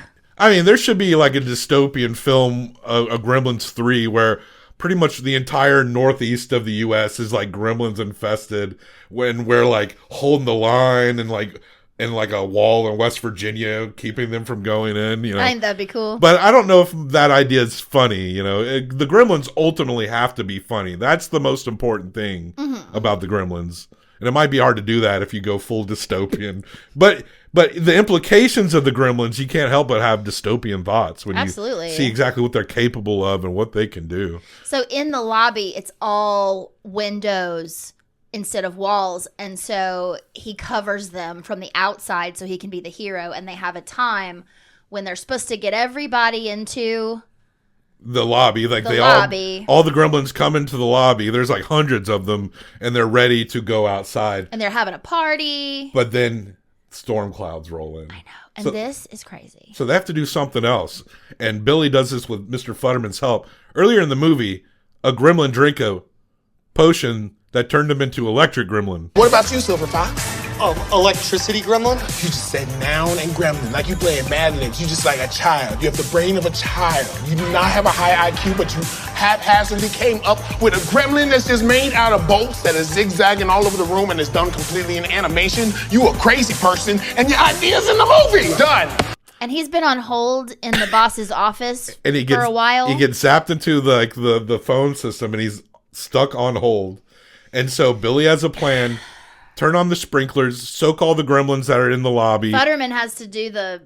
Futterman's soaking them, and he's like, this seems like a horrible idea. Work, Billy. But then they transfer the call in the hold, and he holds the phone out, and the Electric Gremlin shoots out and electrocutes all the Gremlins, killing them all. Mm-hmm. And and one thing about Gremlins is that it also has to be kind of gross. Yeah. And they all just start like rotting and like nasty and great. Glooping up and stuff. Also, there's no way that no one is not collecting that DNA and cloning. Where's Christopher Lee? You know he's trying to make Gremlins in his new He was killed by lab. Electric Gremlin. Oh, was he? Oh, that's right. That's right. He got killed by Electric Gremlin. Shit. Very sad. Very sad. But there was a part where like the Bat Gremlin appears and like it goes close up on Christopher Lee's face, like, oh, yeah. Yes. Yeah. And that's that callback. That's that nostalgia callback we like about Joe Dante. And, of course, we love Christopher Lee's Dracula work. Even in the movies that aren't as good as the others, we love it. He's the best. But, yeah, that's Gremlins 2. It's not a Christmas movie, but we'll call it a stocking stuffer here for Most Wonderful Time of the Year 3. And I think, I can't remember what I gave Gremlins 1. I think this movie is just as entertaining as the first one. The first one is a lot tighter, a story overall. All the things that this movie is lampooned, like this movie is satirizing so many things, including the first movie itself. Yeah. Well, and even itself in that moment, because there's a moment where they're in a screening room with Leonard Maltin watching the first movie. Yeah. And they only want to watch Snow White and the Seven Dwarfs, which I love. That's their favorite movie. It's just pure fucking fun. Yeah. And that's why I'm giving it a 4. I'm going to match you. Gremlins 2, the new batch, is an 8, at least an 8 out of 10, and we will accept no debate on that. And that's our stocking stuffer for this non-Christmas movie, but Merry Christmas. It feels Christmas to me. Yeah, it does. This holiday, Christmas everywhere will depend on Jessica Riggs. It all started when an afternoon's adventure led to an evening's discovery. Oh, it's just like this one, Prancer. And a magical time began. How did you know where I live? I believe you saw a deer, but I don't believe it flies. He's magical, Carol. Now, she's the only one in the world who believes. Dr. Benton! Can't wait, emergency! I tell you, he's one of Santa's! He isn't playing with a full deck. Hold your head away from me. He's probably used to being around people. What am I, an elf? Nobody, and I mean nobody but us three can know about Prancer. Oh, don't worry. I wouldn't want anybody to find out you're nuts. Something's been eating our little trees. What do you think it was? Dad said it might have been a deer. I bet Santa doesn't think you'll get back in time. I better let him know. I know you're not the real Santa. Whoa, of course I am. But can you get this letter to him? Prancer's in the shed near my house. But how could she have known how much one deer could do to her home?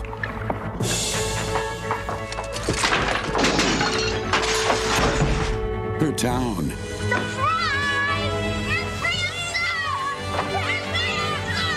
You have added inspiration to my day, young lady. And her family. I think we still got time. Santa hadn't been to Three Oaks yet. Well, out of the way, everybody. We got a reindeer to get to Antler Ridge by midnight. Prancer, a Christmas adventure for the whole family.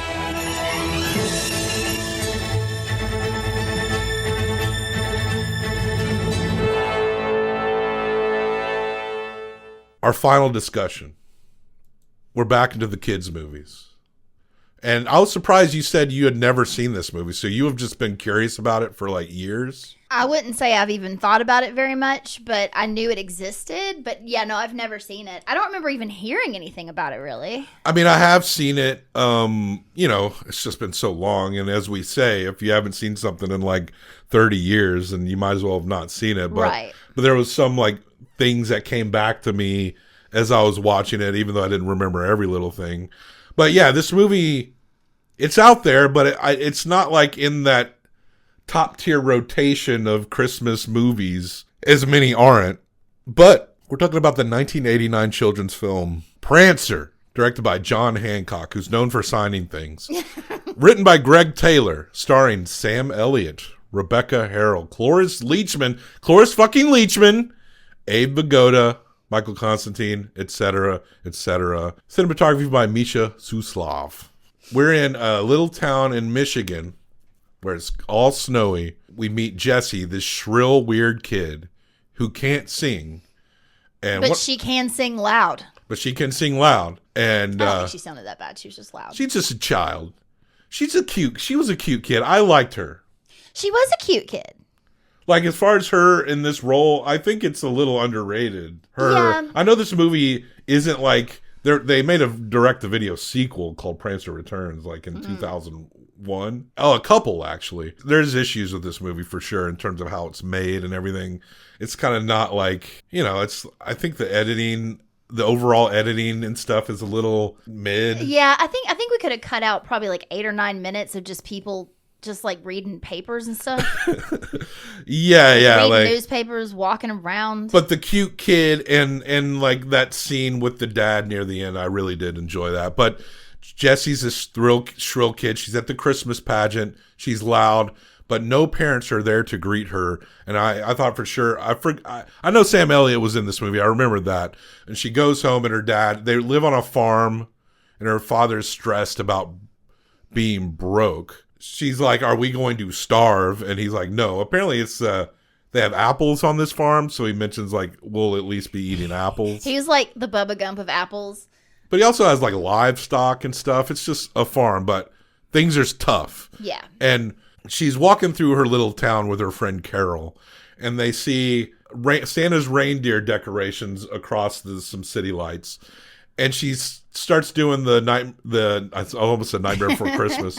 Where, you know, the on Dasher, on Dancer, on Prancer. And when she points at the one that says on Prancer, it falls. And breaks. And that represents a sign to her. But I think her little friend Carol, low-key, best character in the movie. Yeah, I love Carol. And maybe that's why the little girl annoyed me a little bit, because I was on Carol's side. I was like, grow the fuck up, bitch. Like, and I know they're young, they're little. But Carol seemed to just be like, okay, fine. Yeah, Santa Claus is real fine. Like, it was very... There's this one part where they go to sled down the hill and they're like, we're the first ones. And as you see them sled, you see other tracks. Like maybe they did the shot multiple times. But that is so real to something that a kid would say, even if they weren't, because they don't see anybody. And it's like, it's us. This is our place. And they crash into the flowers of the hermit Cloris Leachman, who yells at them because full face of makeup because they keep fucking up her flowers. And later that night, she lives in a small town, and her farm, where she's going from small town to rural environment where she lives. And this kid, this is not like a place with a good public transit. This kid is walking everywhere she goes. Oh yeah, she's walking through the woods and shit. And what do you know? She comes across a reindeer. I've never seen one like you. I've never seen one like you. And she immediately thinks it's Prancer. Like, I'm not afraid of you. And when she goes to tell Carol, Carol's like skeptical. And this scene is great because Jesse talks about like God or something. And Carol's like, it doesn't make sense. Well, Carol, not everything in the world can be explained. I've never seen Santa Claus, and I've done a lot of looking. We've never seen God either. Does that mean there's no God? Well, how do we know about that for sure? Because if there's no God, there's no heaven. Huh? Maybe there isn't. Carol's having, for a girl her age, is having some real existential spiritual crises. Yeah, she's like, I don't believe in Santa Claus. I don't know if I believe in God. There might not be a heaven. But Jessie, who, despite the fact of the things that she's been through, really is like a very sweet, like naive little girl who wants to believe in stuff. But she gets so mad at Carol because if there's no heaven, then what about her mom? Because her mom has passed away.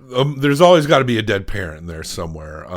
But things are so tough that Dad has told Jessie that she's going to go live with her aunt, who seems like a nice lady, but a doting religious lady. If you're like... And 30 miles away, so she's not going to see her dad that much. Even though Carol in this movie is an atheist, this does seem like if you're a Christian family, you can watch this movie pretty easy. Well, yeah, and also Carol comes back around and is like, no, I'm sorry, you're right. There is a heaven. There's a Santa Claus. Prancer's real. I remember later Carol's like in church and I'm thinking like, this must be very tough for her sitting in church with all these questions. When her mom pops her in the head. Yeah. So you know that she's always like acting up at church. I could relate to Carol in that moment sitting in that church.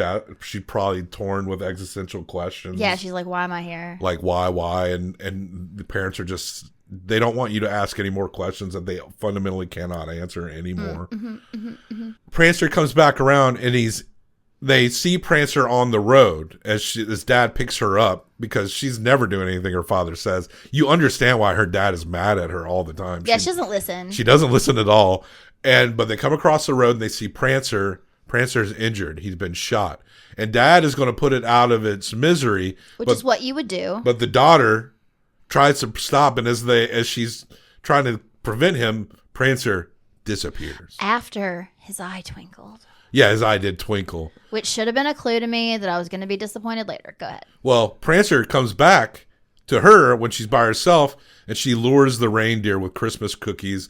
And there's a point where she's leading him across ice. This was the dumbest shit. Well... It ended up being fine, but I thought for sure she was going to fall on that ice and that deer was going to somehow rescue her. Yeah, it just didn't make any sense to do that if there wasn't a thing that was going to happen, like what you're saying. Like it looked like an obvious foreboding, like uh-oh. Yeah, because he's injured already. And then it was nothing. Yeah, it was weird. She gets Prancer away from the barn because the dad's going to check the barn every day. Goes into this like tool shed where they stick a bunch of old shit, and that's where Prancer is. And it is actually kind of cute seeing this little girl with this deer. But she goes to Abe Vigoda, who's the town veterinarian, and she begs him, and he doesn't want to do it at first, but she begs him to help take care of Prancer, and that helps Prancer heal. And she's telling him, she's like, he's Santa's. Yeah. We have to get him better so he can rejoin Santa. I'm going to take him up to this like ridge on the 23rd to meet Santa. The way she's taken by this reindeer really is cute. Like she says to him like, isn't he the most beautiful thing you've ever seen? Like a cow with antlers. That really was that sweet. is like the sweetness there. Like that kid, I thought did a really good job. She really did. She was very pure-hearted. And there's a Santa scene, and right before Jessie gets on Santa's lap to explain that she wants, help with the farm, and explains to Santa the Prancer scenario and to keep it a secret. She knows he's not the real Santa, but he's got to send a letter to the real Santa that she wrote. I love that scene. But right before that, this kid's telling Santa what he wants, and then he says he wants handcuffs. So I don't know what's going on with this kid. I love the scene with her and the Santa Claus because he could tell immediately that this kid's got stuff going on, and he was very kind to her. And even when, she jumps off his lap and he's like, wait. Don't you want anything for Christmas? And she said, I don't want to go live with my aunt, but I don't think you can do anything about that. And walks away. Like, she's just such a matter of fact. I fell in love with her more as the movie went. And talking about it, I'm loving her even more. But as the movie went, you realize that it's not that she's some like head in the clouds. I mean, maybe, but she wants to believe in something. She's been through some hard shit, and there is a simplicity to her. But that's what's so sweet about her. She needs money for feed because she keeps going into the regular livestock feed, and Dad it's going to be yet another thing that Dad's going to be mad. So, and her cool brother with an ear cuff caught her and was like, you need to go buy your own oats. And so she offers to clean Cloris Leachman's one of her rooms for $5. And Cloris Leachman sends her to the living room with tons of things, and she's like, shit. Well, they end up kind of bonding, and she goes up into the attic, and she finds all this Christmas decorations in the attic, and she decorates the attic, and she brings Cloris Leachman up, and it's like, surprise, see? And Cloris Leachman is like, what's all this? Aren't they beautiful? Pack these up right away. Why? No, I don't want them. Pack them up. But don't you like them? No, I don't like them. You used to win all of the Lights Award for decorating your house. People came from miles around. Why would people that come from miles around and trample everything? Because you have a beautiful house. No, I'm not doing it anymore. Please? and this is a little bit of a kind of a lazy writing, where it's like, but you used to put up the best Christmas decorations, the best Christmas lights. People will come around for miles. And it's just this scenario where it's kind of like forcing this history when maybe you could have set it up along the way. Yeah, because they never even say why she stopped. Like, why is she mad in that moment, right? Like, yeah. I think that scene would have hit better if, like, they had people somehow, like, talking about the Cloris Leachman character, like the dad, and the dad's like, I heard you busted her flowers.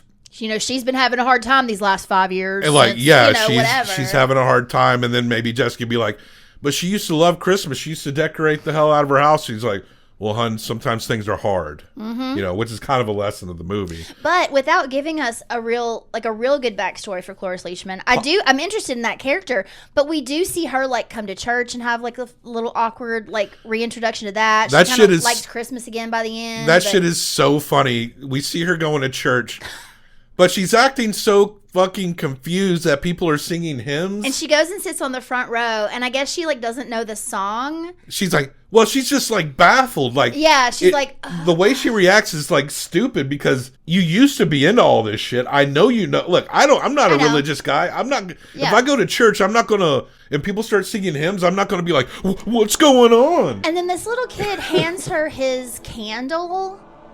And it was a weird moment because he hands it to her, which is a sweet thing to do. Sweet kid. But the mom character of his just looks down at him and just keeps singing. And I was like, there should be a moment of like, the emotion. Good job, buddy. Like there should have been something. The emotion felt very weird. Forced there. Before that, she does help her decorate her house though. And she puts the kid up on the top of the house. Yeah. You were also like, why the hell is this like 9-year-old on a roof right now? This kid is constantly in danger and no one cares.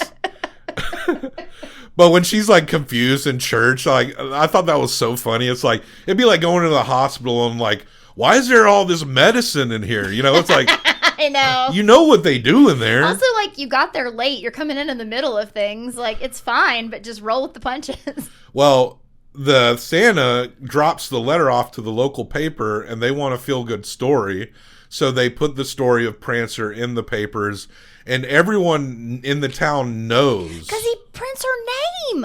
I don't think you should do that without talking to her parents. She's blaming Carol. She was Carol told. Carol's catching strays. I know. But it's like everyone knows. But she finds out when the sermon incorporates her story about Prancer.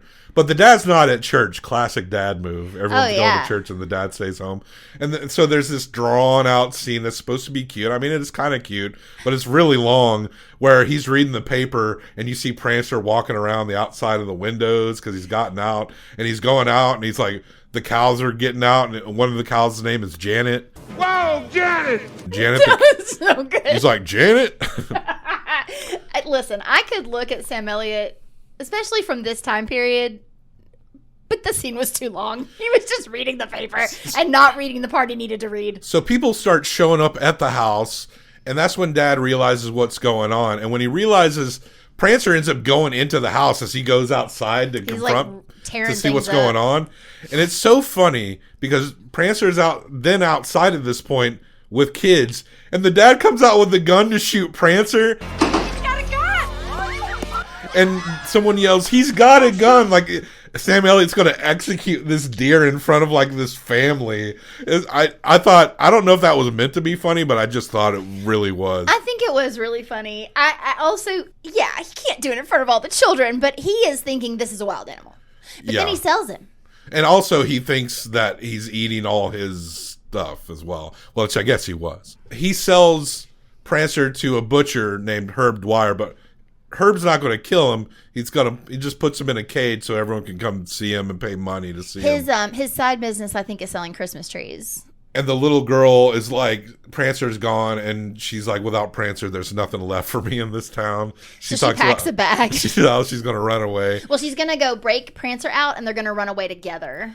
And they do this thing where the cage is closed on the top, and she opens the top, and she's hoping Prancer will fly out. And they're hiding from this cop who comes to see Prancer. Her brother helps her because he doesn't want her to get hurt. And she falls from a tree. Mm-hmm. And Prancer and the brother goes to get help.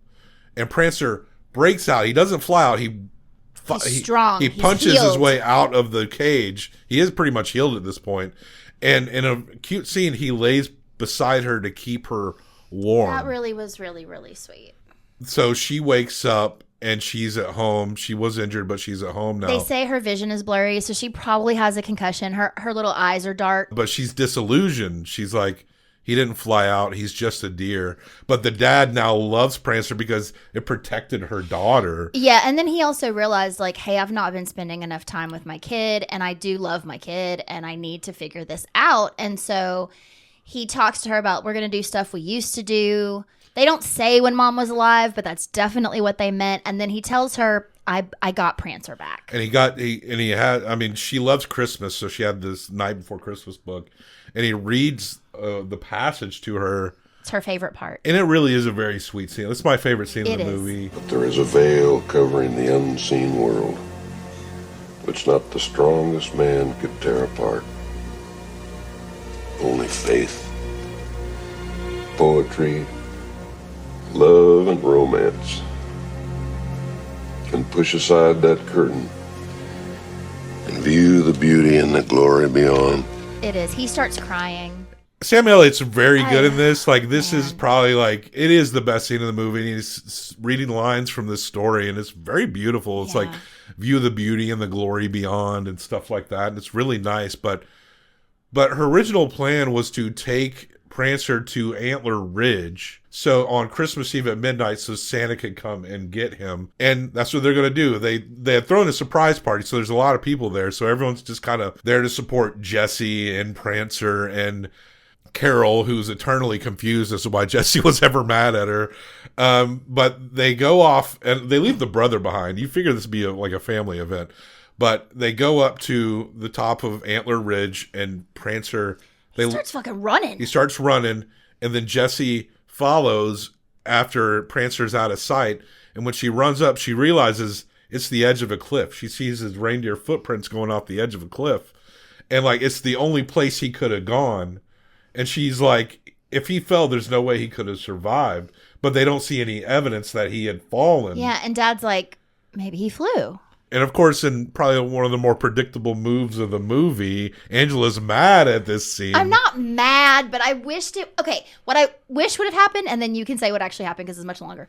I just wish that there'd been like a shooting star, something simple that lets you know, like, he's fine. But what we got was, we do see like something that looks like a shooting star that connects with Santa. Santa going past the moon with all the reindeer, and the spot for Prancer's empty, just like it was. It's on not the common. It's Prancer. It's not common. It's Prancer.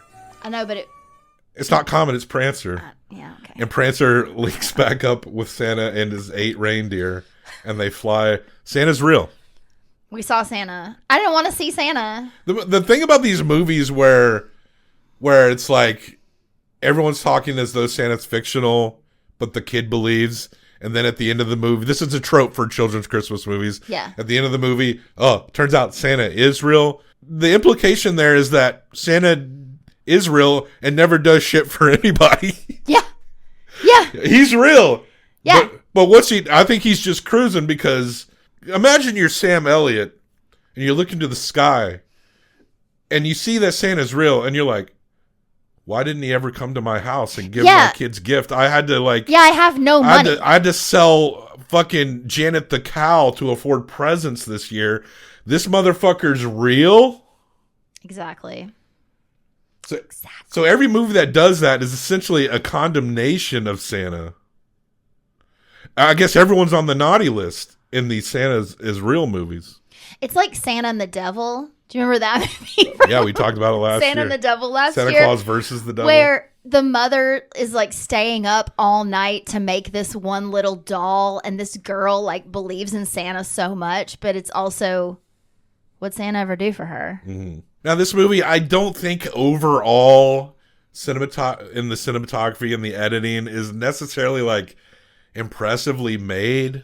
It feels like a TV movie. It kind of does. It's not. It's a theatrical release. It does feel like one, though. But it did have its moments. The lead child, I thought, was really good. I really like this movie is kind of more about characters. That's the part that shines. And the part where her and her dad have that moment is actually genuinely beautiful. And they did a really good job with the more minor characters, even her teacher, the mom of that gaggle of children that pulls up in the van and is like, sorry if I'm intruding on y'all. Like, they're all just like so fully formed that you feel like they could have just gone into this town and just gotten real people to play these parts. And there's some writing areas that's like, we talked about how the kind of the lazy tacked on backstories of Cloris Leachman. Cloris Leachman, legend, by the way. Absolutely. It's always exciting to get some Cloris Leachman in a movie. So there is definitely some deep flaws, but I think the character of Jessie and the relationship with her father is actually quite underrated and a really nice kind of recommended for the family here. And so that's why I think Prancer is actually a worthy 3, despite its flaws. I'm going to give it a 3.25. Okay, a 6.25 for Prancer. That sounds right to me. That means the best Christmas movie of this year is The Grinch. What do you think the greatest Christmas movie of all time has got to be It's a Wonderful Life? It's a Wonderful Life is the greatest movie of all time and Christmas movie Therefore, of all time. Default. It's the best everything movie. It's hard for me to narrow down the greatest movie of all time, but yeah, that's definitely got to be up there. It's at the top of it. It's my go-to if someone asks me like, what do you think is the best movie? That is the one I will say, because yes, there are other obviously wonderful, wonderful movies. Yeah, I love the first Gremlins movie and the second, as we've discovered. White Christmas is a delightful movie. I do enjoy that. I feel like that is very rewatchable. Mm-hmm. Yeah, we always watched White Christmas when I was a kid. I can't remember what it was rated. I think it got like a 7.75. Pretty good. Yeah, Christmas movies. Miracle on 34th Street is a very sweet one too, but it's got its flaws too. It does. It definitely does. But we discussed about the implications of a child that doesn't know how to use her imaginations and the condemnation on the parent for that. Yeah. Like, there's an underlying tone of deep emotional abuse that no one ever talks about regarding that movie. Mm-hmm. Listen to our discussion on it. Look up, Christmas. There's a playlist of all our stuff where you can narrow things down. And it happened on Fifth Avenue. It's funny. I love It Happened on Fifth Avenue. What's the more modern ones we like? Black Christmas, that slasher. Black Christmas is great. Yeah. I always loved Charlie Brown Christmas. Haven't watched it in probably at least a decade, but we'll probably get to that for the show watch that next year. Yeah. The Rankin Bass stuff was pretty fun. Yeah, it was fun. I think Christmas Waltz.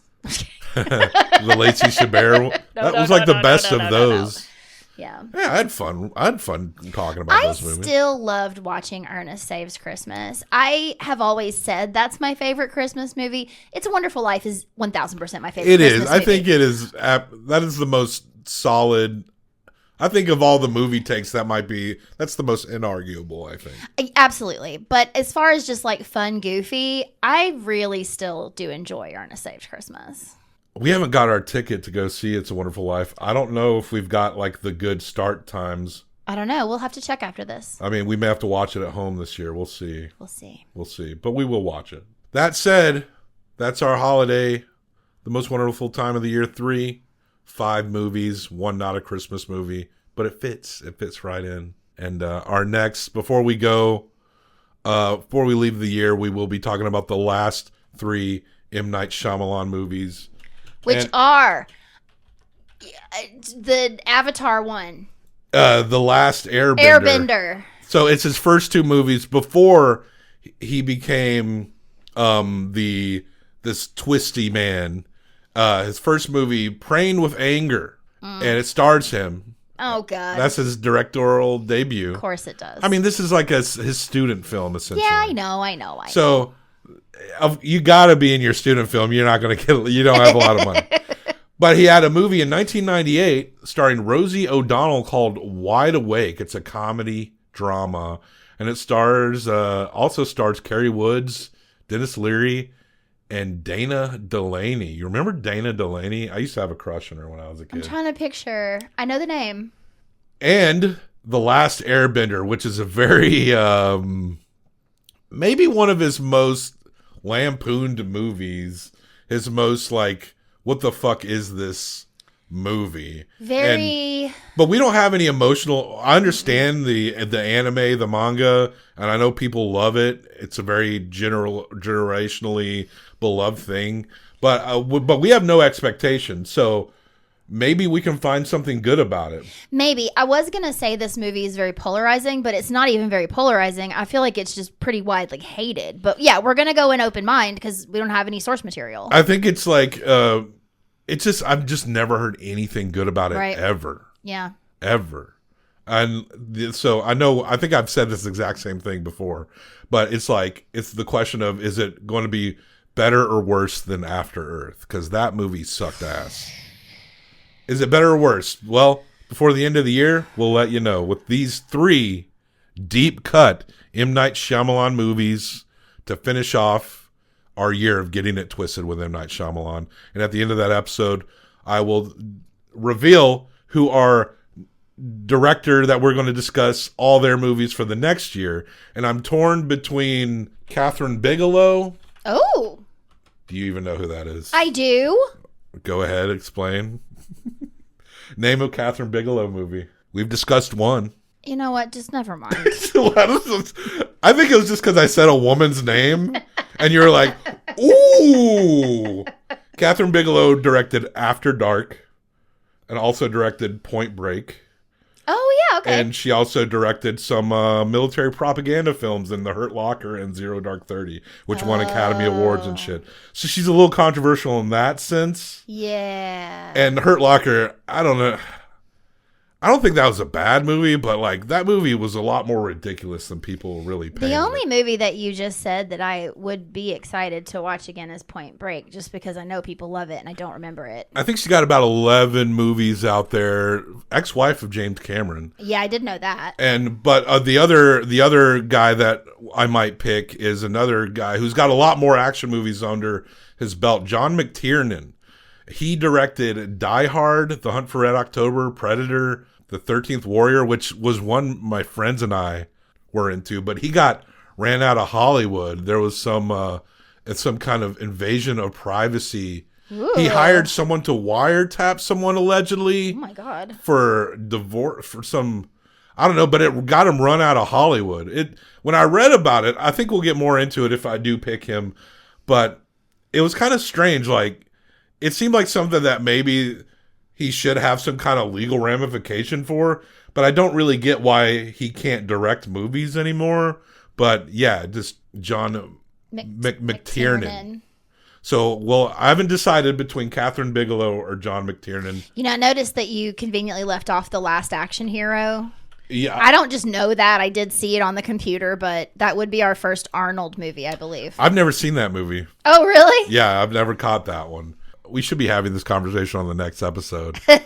But yeah, Catherine Bigelow movies are Undertow, Strange Days. Oh, okay. K-19, The Widowmaker, which I think is that's one thing that her and McTiernan have in common is McTiernan also has a Harrison Ford action movie under their belt. So they both have action credentials, you know. Oh, yeah. And The Hurt Locker, Zero Dark 30, Detroit. Yeah, so I don't know. I keep going back and forth.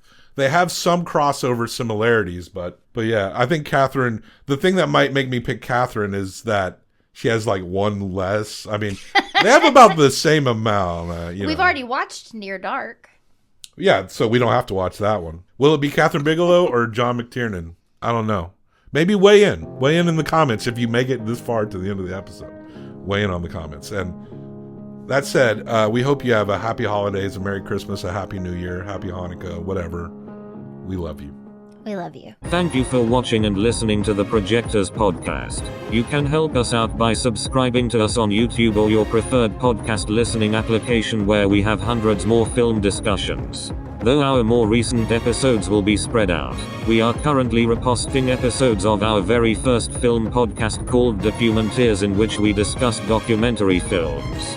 We're reposting those episodes every Tuesday until we're done, as well as anthology collections of our shorts once a month. Help us out by subscribing, recommending, listening, and leaving a nice review of the show wherever you can do such things. Thank you once again, and we formally apologize for anything Bob ever said ever. Smiling eyes, golden hair. Does that mean there's no God? How do we know about that for sure?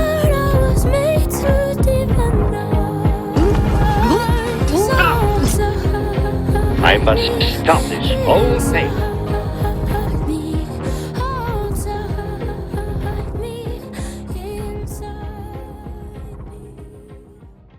That's it. I don't even care anymore. We got the Hulkster in this bitch, so it's done.